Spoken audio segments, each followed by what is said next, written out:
Ghusl, is it possible to have wudu? The answer is yes. See, ghusl is divided into two types.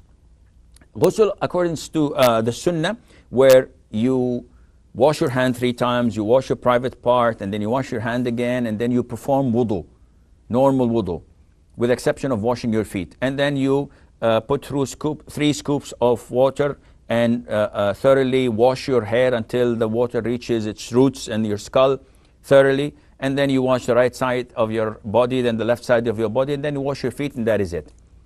So if you have done this, you can go and pray, no problem, because you performed ghusl and performed wudu.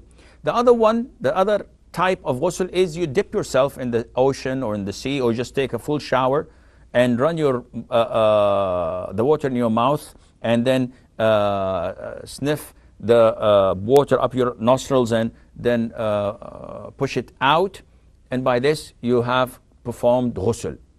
Now remember, there is a difference between ghusl that is a result of major impurity, or a woman who is in her menses or postnatal bleeding has become pure. Both of them have to perform ghusl to uplift the major impurity. Those who do any of the 2 types of ghusl, their ghusl is valid and their wudu is valid as well. They don't have to perform wudu, they can go immediately and pray. Now, the second type of ghusl is when I'm not in a state of major impurity, but rather I'm making ghusl for Eid. I'm going to Eid prayer, so I'm making ghusl for it, or I'm making ghusl for Jum'ah. And I did not perform the first type of ghusl where I usually make wudu and then wash.